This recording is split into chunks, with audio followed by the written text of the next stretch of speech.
All right. So here is the agenda for our session today. My name is Kayla Woldridge. I am the Apprenticeship Case Specialist for the Colorado Cybersecurity Apprenticeship Program. Joining me from the CCAP team is Matt, one of our student employees. I'll let him introduce himself. Hi, I'm Matt. I'm a student research assistant with CCAP and a student at UCCS in the computer science program. Excited to be here today. And our cybersecurity professional today is Katlyn. I'm going to let her introduce herself in just a minute. After she gives an overview of her kind of career journey, we will dive deeper into cybersecurity careers and ask her some questions. Then we'll open it up to the audience for them to ask their questions as well. So if you have any questions, you can put it in the chat or in the Q&A section, and Matt will be monitoring that for us. All right, Katlyn, I'll let you take it away. All right, thank you for that intro. I am Katlyn. I am currently a cybersecurity engineer for a supply chain company. So today I'm just gonna kind of give an intro to my background, how I got into security, and then I'll talk a little bit about what I do in my current role and what's involved in my day-to-day. So a little bit of a background. I started in IT about 4 years ago, a little over 4 years ago. I was pursuing my bachelor's in information systems, and I actually ended up getting an internship with a healthcare company as an IT intern on a Windows engineering team. So that team was responsible for basically deploying and maintaining the Windows Server infrastructure at the company. So that was my first job in the IT industry. I worked with them through the summer, and then I ended up getting hired full-time as a systems engineer for that company. So my last year of my undergrad program, I actually was working full-time. But I think it helped me get a lot of the fundamental skills that are helpful when you do go into the cybersecurity industry. So a lot of my responsibilities when I was on the systems side really were geared towards administering the Windows Server environment. And I was also put on a lot of the security initiative projects. So one of the key projects that the company was working on at the time was going for what's called a high trust certification. For healthcare companies, that's basically just a way for the company to show that their technology is secured up to this standard called high trust. So it's a very rigorous audit, and one of the preparations that we had to do for it was implement server baselining. So that was kind of the first taste of cybersecurity that I got when I was still on the system side. And I personally think that was one of the things that really got me interested in security, because I hadn't previously been exposed to it. So pretty much over the course of a year, I worked with various teams, including the security team, to implement server baselines, which basically are just benchmarks. Some of the popular ones are like NIST and CIS frameworks. And we work to implement those baselines on our entire Windows Server infrastructure. And then after doing that, the IT program shifted gears to look at the gold image process, which is another key security, feature, if you want to call it, for this audit that they were trying to become compliant with.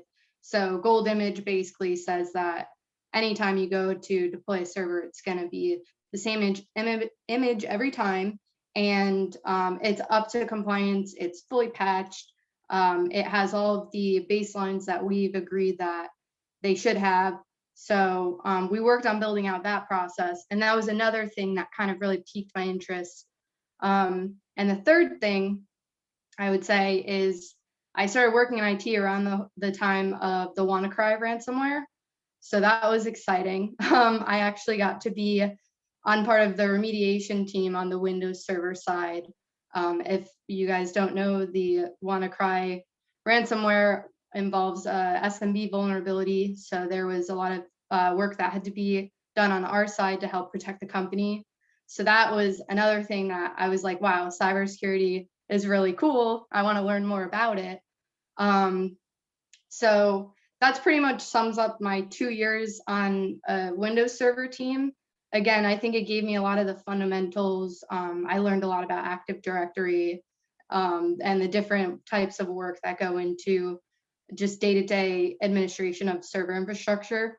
And I think that definitely helps in my role today as a security engineer, because even when you're in security, you're always going to be working with those infrastructure teams, whether it be the server infrastructure, the networking team, the end user support team that does the workstation deployments.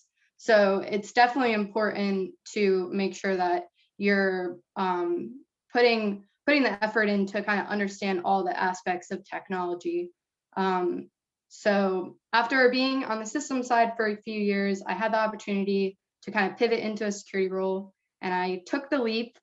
I didn't really have any previous experience, so I know a lot of people ask me a lot of the time, how did you get into security? What credentials did you have when you went into security? And being completely honest, I really didn't have much. I was lucky enough to meet with a prospective manager that was looking for someone that just was driven and motivated and could like pick things up easily, was willing to learn new things. So my current manager saw those capabilities in me and he gave me a chance. That's pretty much how it worked out.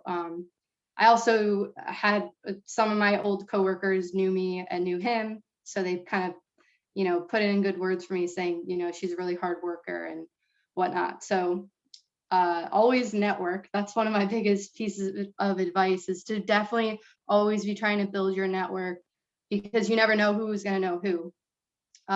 So back to the security position though, I started as an analyst a little over 2 years ago, and I came into a company that really didn't have much of a security program, which I think is something that's really common nowadays, just because there's still a lot of organizations that haven't had the chance to develop a program.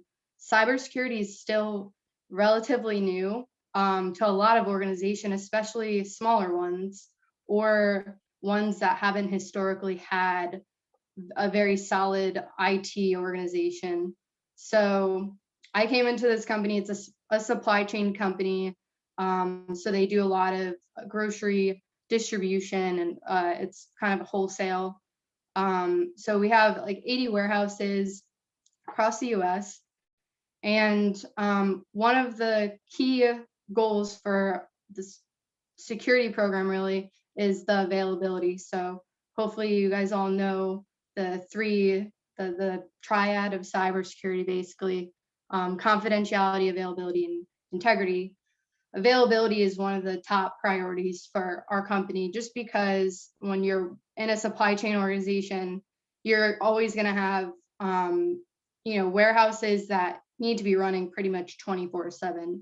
So whenever we're assessing new technology or looking at a different policy or control that needs to be implemented, we're always going to be considering the availability of the organization first, and then looking at confidentiality and integrity as well.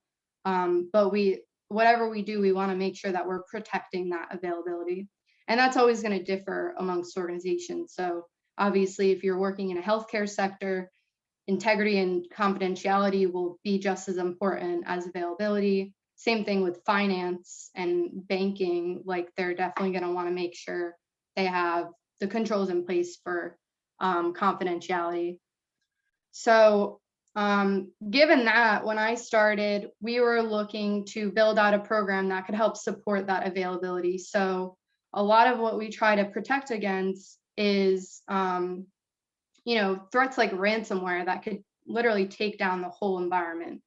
And obviously that would really impact availability. It would shut down the warehouses and would prevent the workers in the warehouses from being able to select and pick and pack and ship product.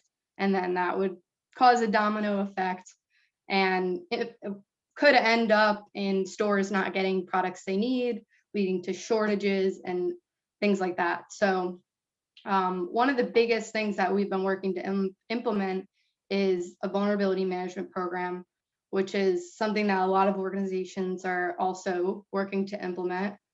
So that's one of the key things that I've been working on in the last few years since I started. And then the other aspect too is just gaining better control over the compliance of our end user workstations. So as you all probably know, end users are going to be kind of the last line of defense when it comes to, an email, a malicious email getting delivered or clicking on a phishing link. So making sure that one, they're being trained on how to, what's the word? How to know what is and isn't a phishing email, how to see, is the display name really the display name or is it spoofed? Identifying whether or not a link that they're about to click on is malicious or not, being able to hover over it to see if it's really going to the domain that it says it's going to. So that's been really important for us. And I've been working closely with the team to do some security awareness training. And then the other thing too is making sure that the workstations that we have everything that should be installed on them. So is our antivirus tool installed on all of our assets? Is our web proxy agent installed on all of our assets? Is our vulnerability scanning tool installed everywhere? So that's still one of the areas that we struggle in. And it's been kind of a pain point for our program over the last few years, because we're always running into issues of like, oh, this device doesn't have X technology on it. And it's a constant battle of making sure that everything has the tools that we need to be installed on those devices. So that's a lot of what I've been working on in the last few years as a security analyst and then a security engineer. Being that I work on a small team, I get to touch all sorts of technology, which I think is a good thing, but it could definitely be overwhelming sometimes just because there is really so much that goes into a security program.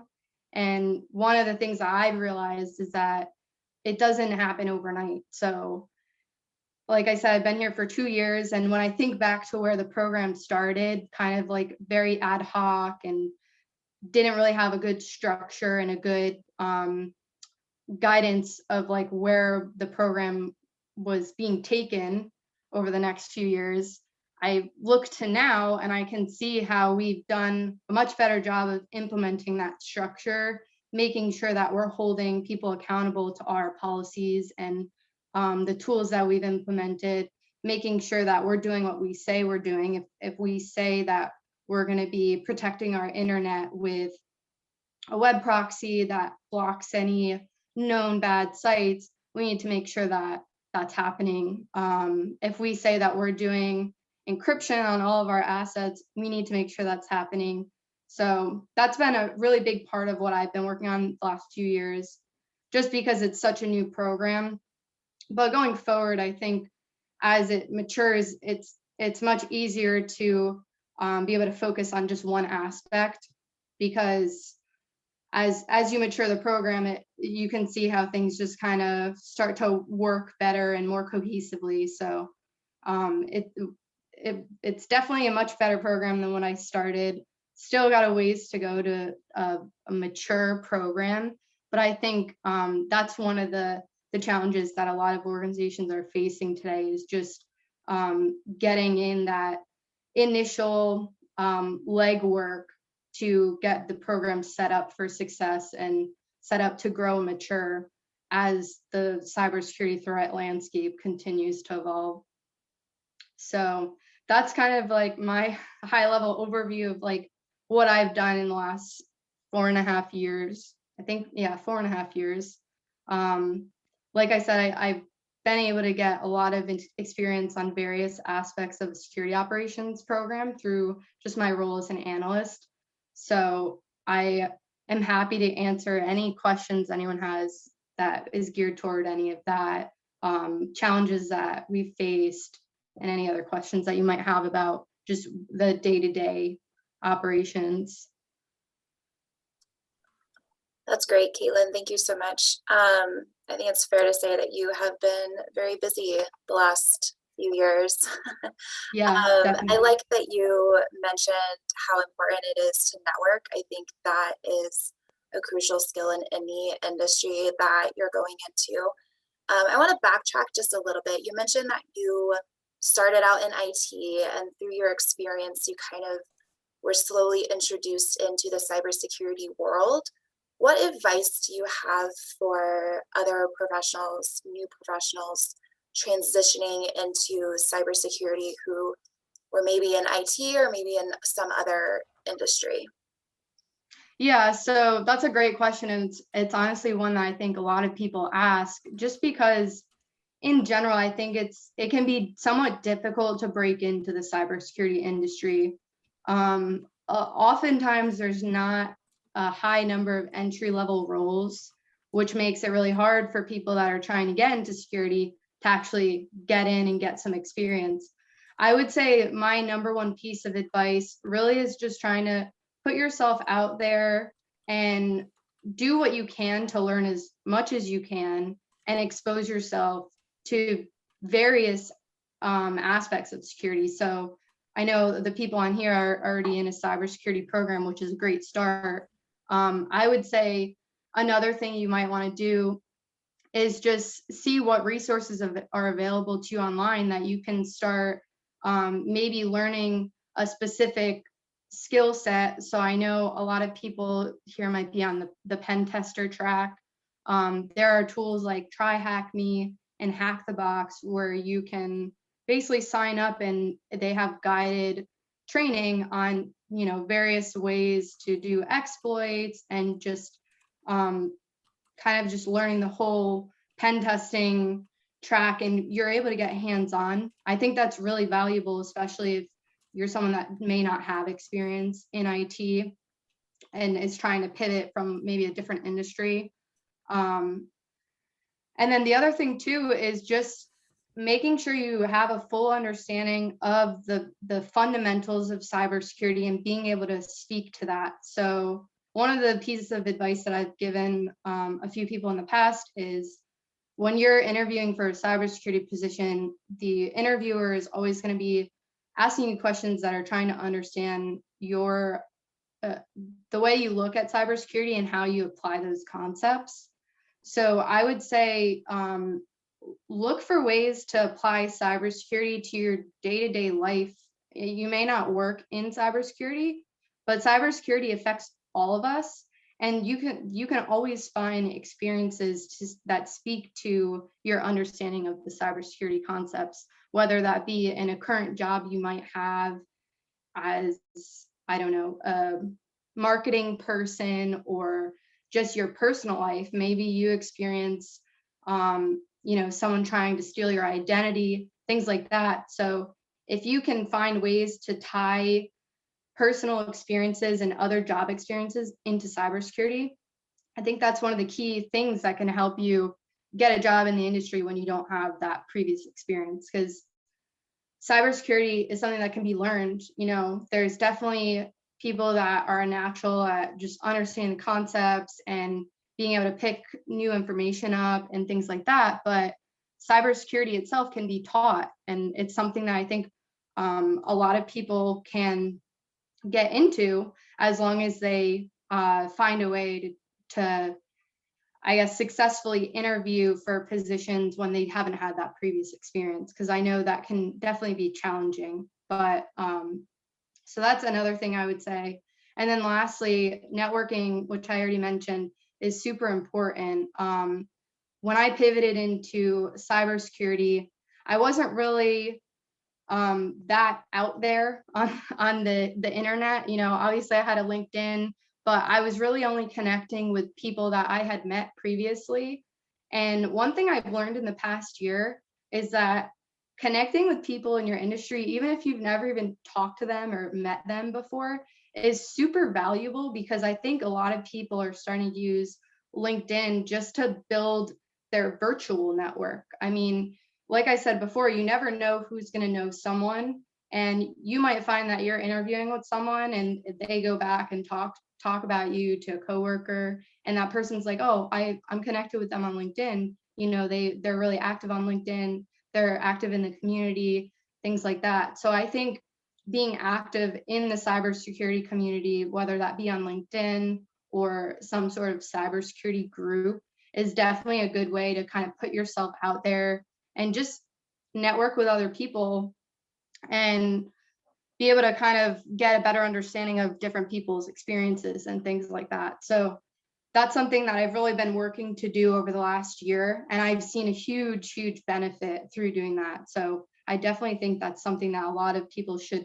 start doing if you aren't doing it already, especially if you're looking to break into the industry. That is great advice. And thank you for mentioning about interviewing, because a lot of our students are gearing up for their first interviews. So I'm going to pass the mic over to Matt. He has a question for you. Yeah, so I was wondering, what does an average day in your current role look like? We're talking about what cybersecurity professionals do every day, not necessarily the action-packed stuff that we see in movies or TV shows, but like what's the nitty-gritty 9 to 5 kind of aspects of the job? Yeah, so I'm currently a security engineer, but I was an analyst for a little over a year, so I can speak to that as well, because I know a lot of people are on the analyst track. But my current day-to-day really consists of a lot of meetings. For one, you know, it's when you work in a corporate environment, you're always going to be on meetings, and my job as a security engineer is not like hacking into things, and I'm not sitting there working on VMs all day. A lot of my time is spent managing projects, for one, given that just my role, I'm a senior engineer. So I head up a lot of the security projects at my organization. So for example, one of the things that we're working on right now is implementing a privileged access management solution. So late last year, we started assessing various products. So we did evaluations of a few different privileged access management solutions, and we ended up settling on CyberArk's privileged cloud. So this year, I've been the technical lead on that project, and essentially what was involved was really scoping out the project and what we were gonna tackle first, because a privileged cloud solution really can achieve privileged access management across our whole Active Directory domain. But we wanted to just focus on like what was most important to us first. So the scoping really just helped us kind of determine what we were going to tackle in the initial stages of the project. And then a lot of what came after that was really just working with the vendors to deploy the solution, set it up, and configure it. So that's one of the projects I've been working on for the last few months. Outside of the actual project work, I work on a really small team. So I am involved in a lot of the day-to-day security monitoring. So, you know, from day to day, we'll get various alerts from our SIM tool, our antivirus tool, our email security tool. So I'm a second level of escalation, but the analyst on the team is really on the ground level looking at those alerts. We do have automated triaging in place, which helps us with prioritizing those. So if we get, you know, 10 alerts a day, 3 of them might come in as a high priority just based on how we've set up the triage of the automation of the triage. And then the rest might be set to like a medium or low priority. So the analyst on the team is really the one that's in the security queue all day, looking at those alerts and handling them. You know, what assets are involved? Is this something that we need to be concerned about? Is this expected activity? So an example, yesterday we had an alert for some sort of adware on a user's machine. And it was an alert that happened previously.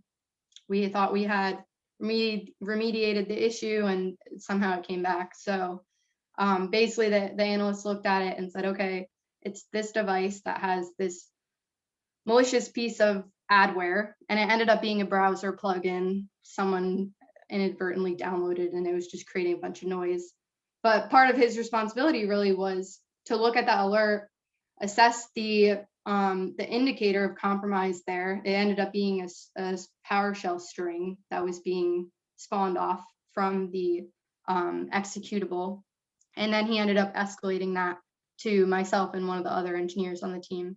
So in certain situations like that, I get looped into a lot of the security monitoring that goes on. And it's really just a matter of being able to dive into the other resources that we have. So we have a threat intelligence products that we can use to search for hashes of files.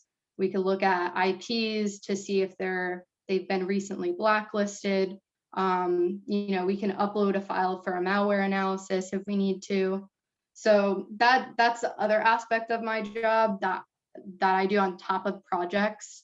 And then I think the third thing that I would say I do a lot is really just making sure that we have the proper procedures in place to ensure that all of our tools are working as expected. So, continuously reviewing our solutions to make sure that they're doing what we need them to do in an efficient way, and making sure that we're auditing our controls on a continuous basis to make sure that, the devices that don't have our products, we're working to get that resolved so that we close that gap.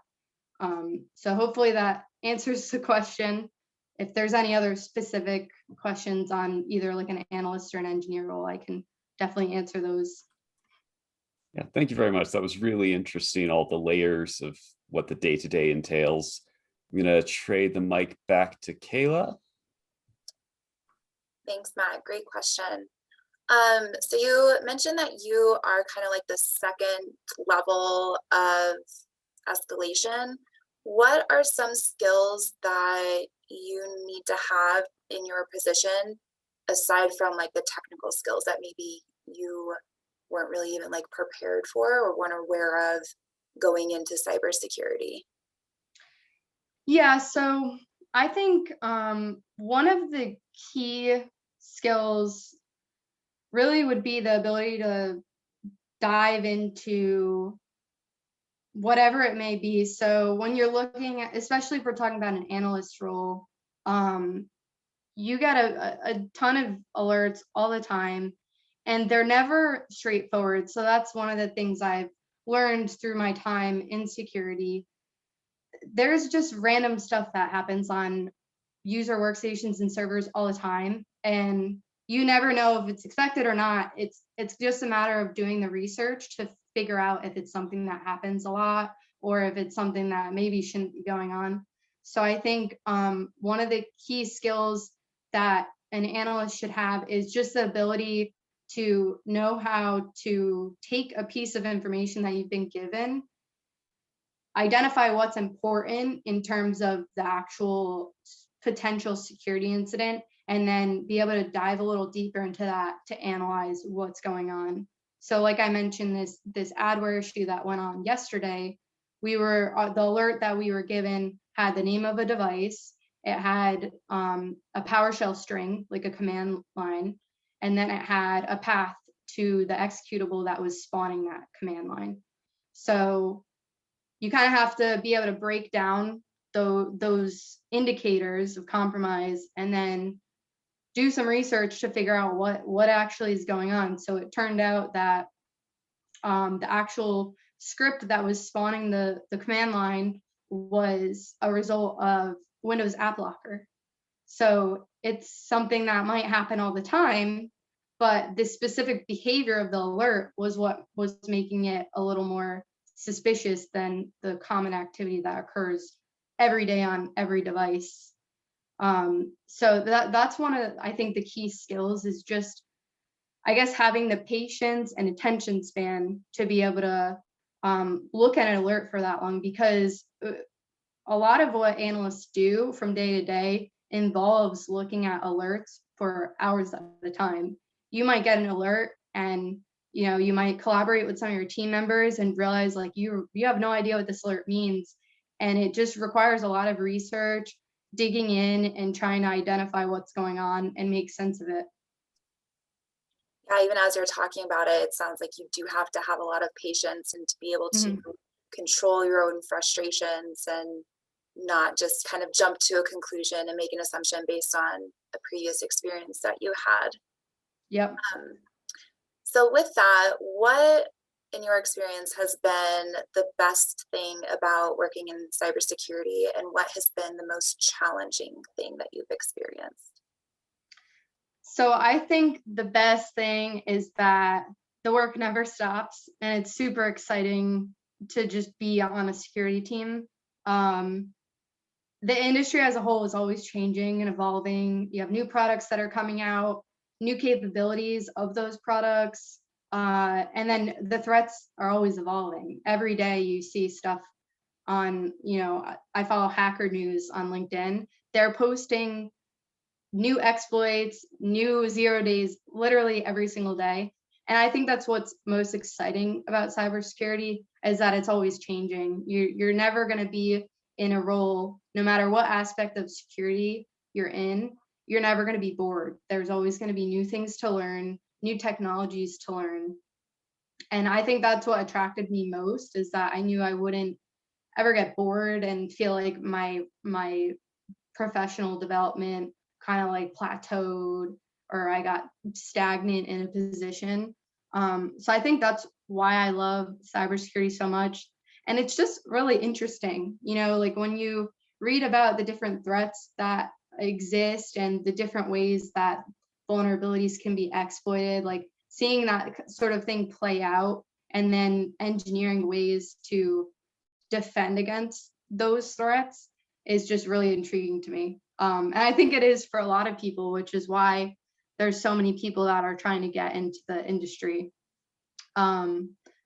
The challenges that I've faced really come from being on the corporate side of things. So especially when it comes to deploying a security management program at a company that historically hasn't had much structure around security operations, it can be really hard to implement in the beginning stages, just because if you don't have the right type of leadership that's for one, guiding the program, and then also getting that executive buy-in, it's hard to get even the budget to implement technologies that need to be implemented.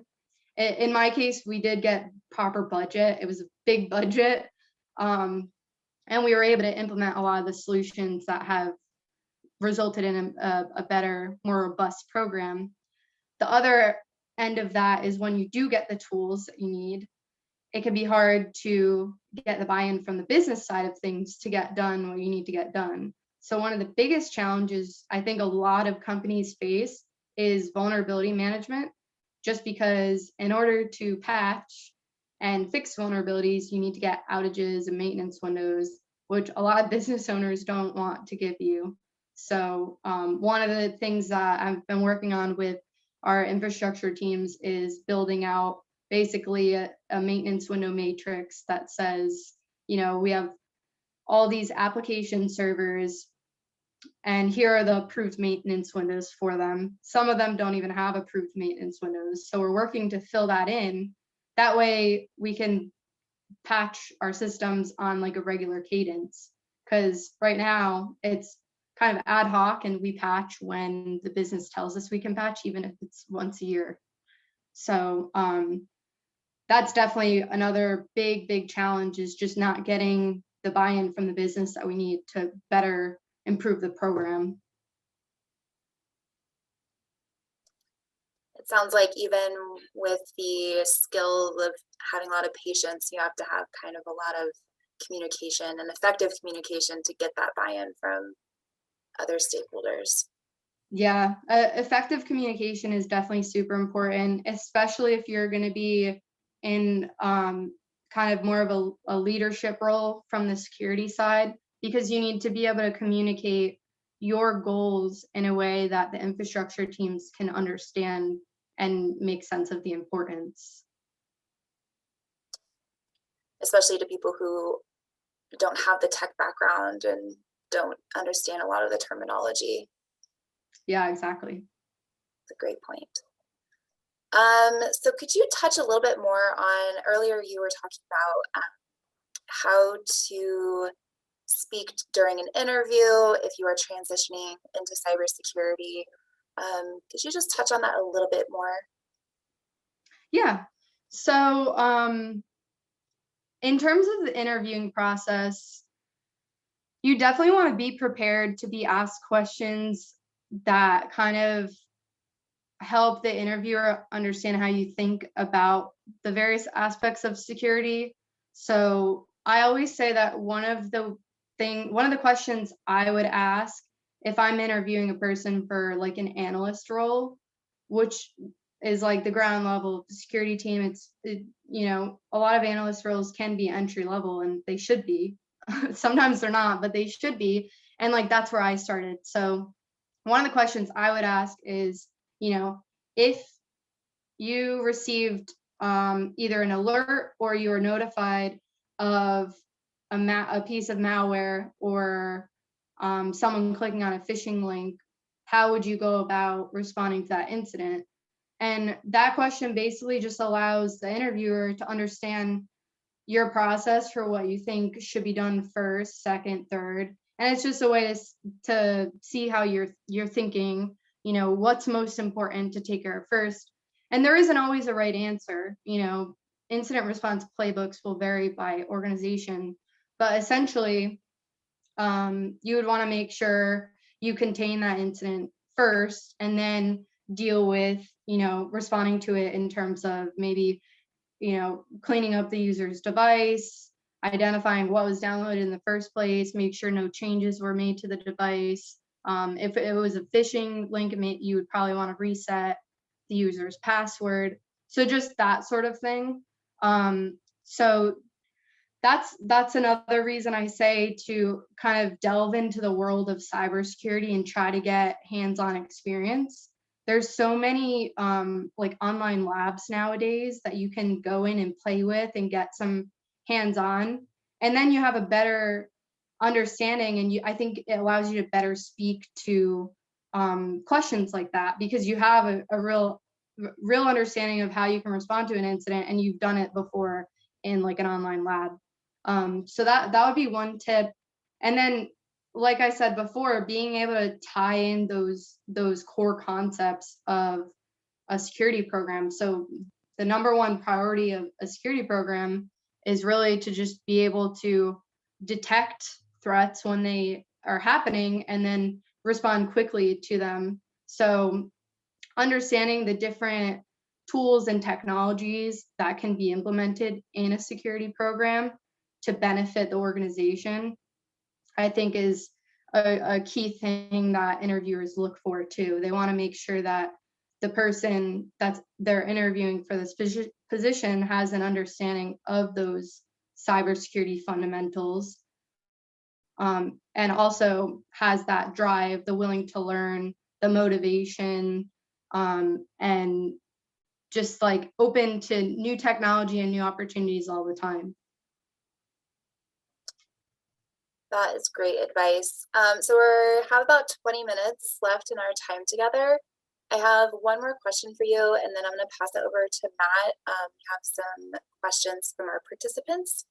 So how have you continued to learn and grow during your career? Like, what resources do you use? Any books, networking? You've mentioned LinkedIn, anything along those lines? So I'm a member of a group called WOSEC. It's a Women of Security group. That's one of the other things that's really helped me network in the last year or so. And there's tons of cybersecurity groups out there that, like, way more than just WOSEC. WOSEC is just the one I'm familiar with, but that's one of the things I've done recently just to connect more with people that are in the industry, connect with people that have different roles than I do, and connect with people that have more experience than me. So, I'm not the smartest person ever. I've only been in cybersecurity for a little over 2 years now. And while I have a lot of experience and I've learned a lot, there's people that have more experience than I do different roles, and might have experience with other technologies, have different ideas. So I think one of the things that I've really done to grow professionally has really just been connecting with other people. So the WOSEC chapters meet monthly, and it's really just an opportunity for people to join virtually lately and just talk about different topics, like what challenges have you been facing in your company, or, what was a win that you had recently.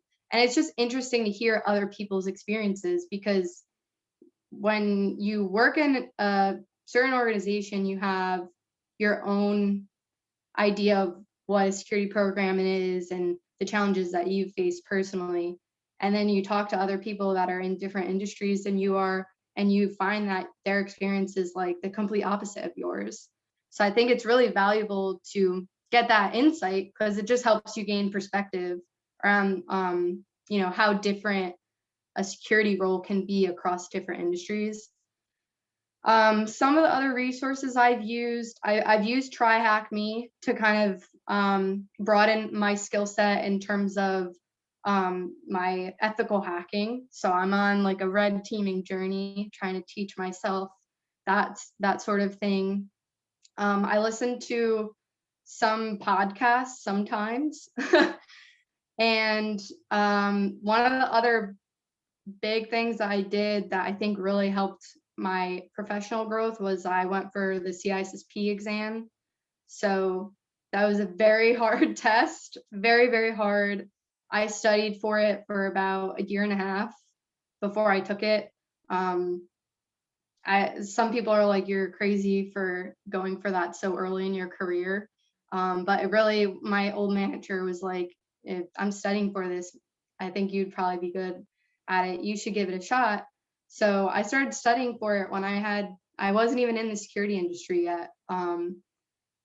Fast forward a year though, when I finally took the test, I had just under a year of experience in security. So I think that helped me a little bit, but it just goes to show that if you are motivated and want to learn, you just have to put in the work.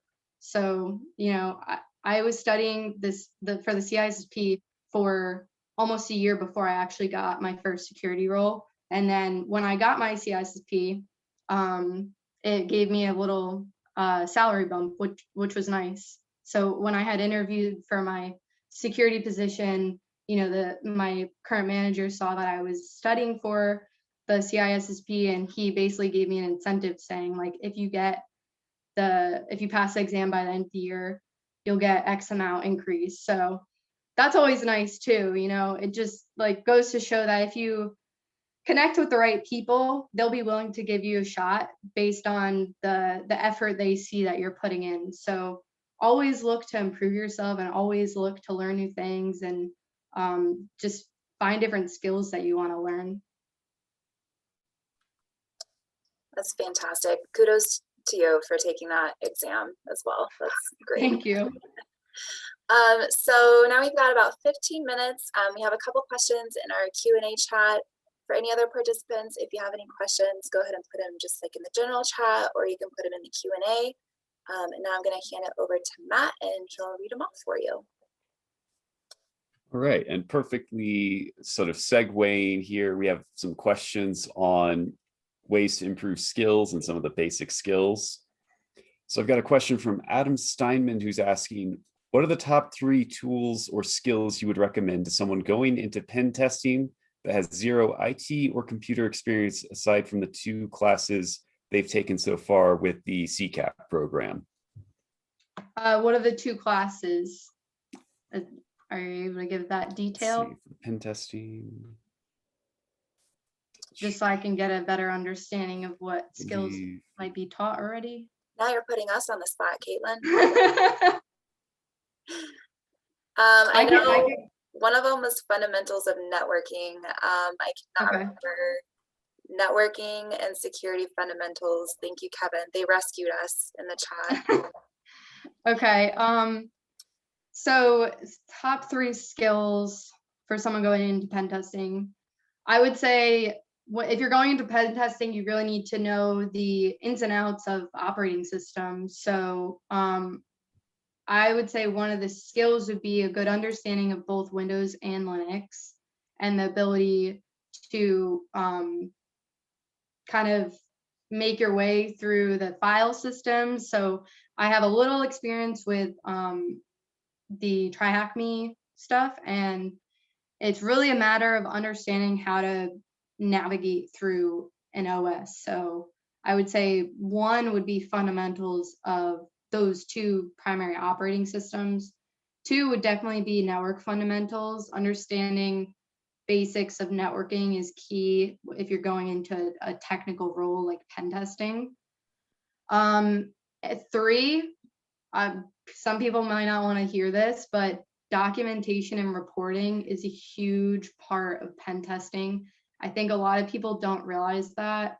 Half of pen testing is spent actually doing the hacking ethically, of course.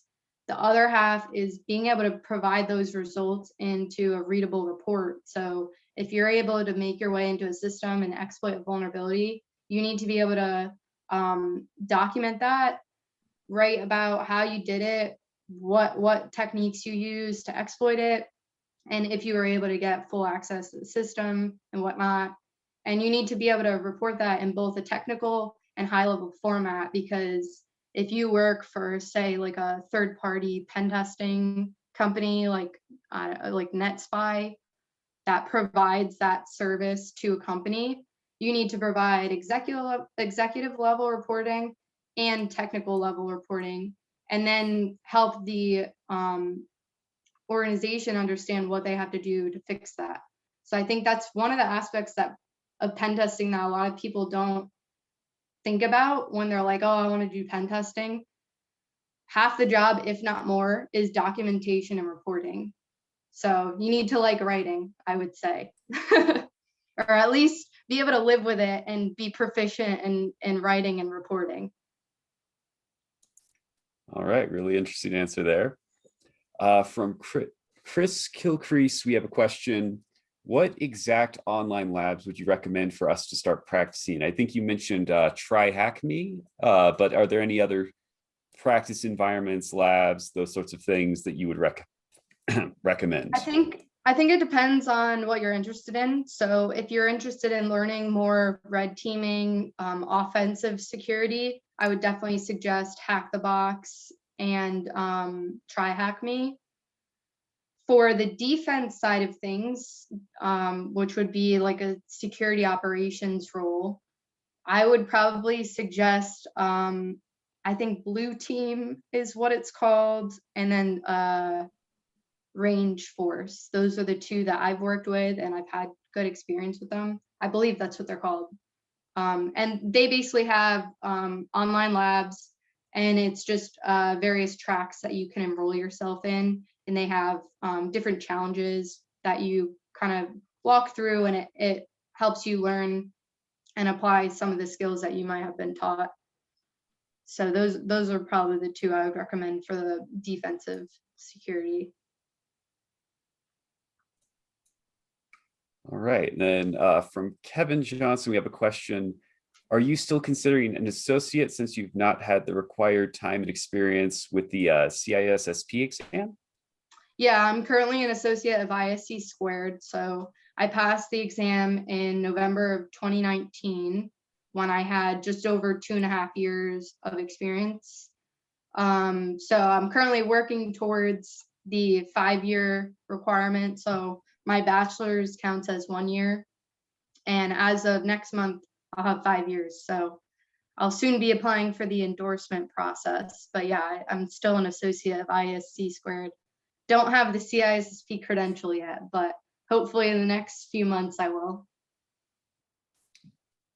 Yeah, we get a comment here from Kevin Johnson, but then you automatically get the endorsements. Yeah, so the endorsement process is really just basically someone has to write and say that you have the experience you say you have. That's pretty much what the endorsement process is. So the endorser has to be a CISSP. So if you plan on going for the CISSP, you don't necessarily need to know someone with the CISSP, but just keep that in the back of your mind. I do think that they help you find an endorser if you don't know anyone with a CISSP. But obviously, if you have one in your network that you've worked with, or they at least have been connected with you on LinkedIn or something, that might help a little bit more than some random person that may not know you. So, All right, thank you. Let's see. Looks like we don't have any more questions from the audience. I did want to touch on one thing you had mentioned during talking about networking, that you're with a women in cybersecurity group. So how has your experience been in the cybersecurity industry as a woman? And how have you seen like the cybersecurity gender gap? so the gender gap is very real. I personally don't know why not more women don't get into cybersecurity. I think it's super exciting, and like I personally am like, why wouldn't you want to work in cybersecurity? Personally, though, working in IT in general as a woman it was a little challenging to start. I started on a team with all men, which isn't really an issue, but it can just be kind of weird sometimes. There were sometimes I felt like they were holding back on cracking jokes because I was there. And I loved the guys that I worked with. They were all like my big brothers. But I think having a woman on their team for the first time kind of changed the way that they interacted with each other. And I noticed it. So that was one of the things that was interesting to me. But I think that's a good thing.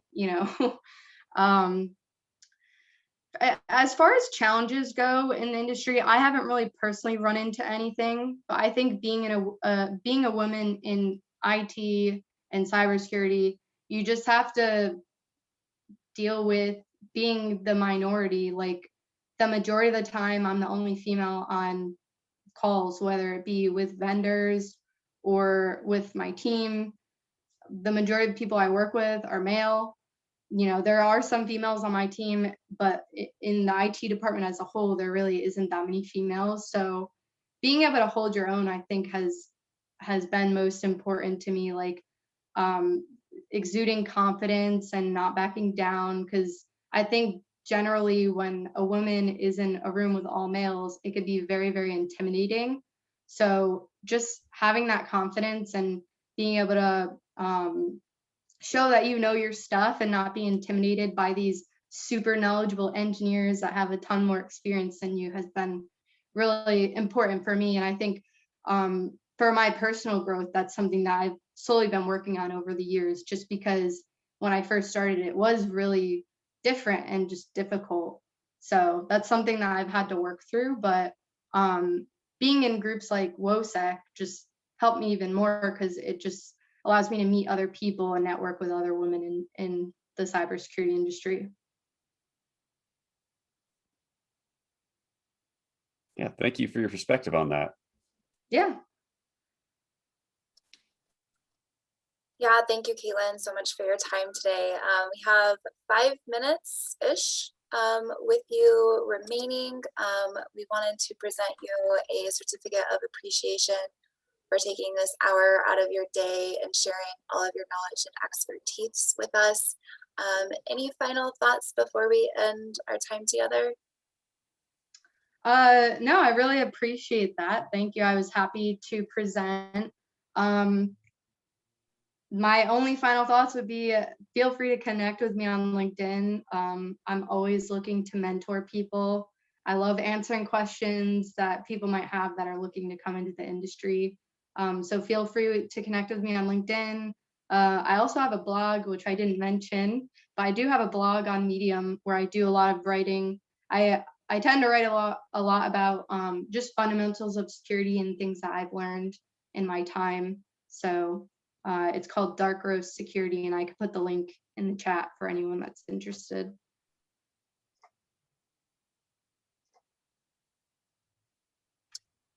All right, fantastic. It doesn't look like we have any other questions. So the CCAP team, we can hang out for a few more minutes just in case anything else pops up. Thank you to all of our students who were able to join with us today. We are recording this session, so I will be posting that in Canvas, and I will also email it out to everybody. Yeah, thank you so much, Katlyn. It's been a really great hearing from you. And yeah. Thanks for having me. I appreciate the time that I was able to talk about cybersecurity and my experiences in the industry.